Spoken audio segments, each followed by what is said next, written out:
మరి ఎక్కువ శాతంగా హుజరాబాద్ లో కార్యకర్తలను పట్టించుకోడు, ఏదో సూచిస్తున్నట్టు అసలు వాళ్ళ కార్యకర్తలను పట్టించుకుంటాడా?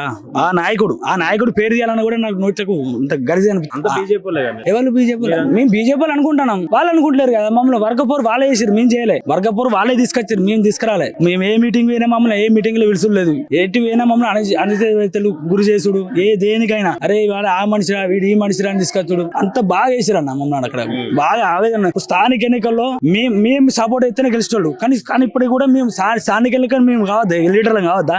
వాళ్ళే ఉన్న 10 మంది కూడా లేరు ఆడ. బీజేపీ అనేది 10 మంది కూడా లేరు.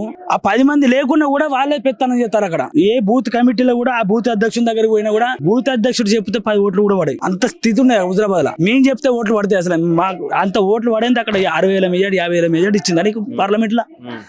కన్మర్ హుజరాబాద్ అసలు నిన్న కాక మొన్న కరీంనగర్ మీటింగ్ వేదికగా నన్ను హుజరాబాద్ లో ఓడగొట్టాలని చూసిర్రు అని చెప్పిండు కదా. అది హుజరాబాద్ అన్నాడు.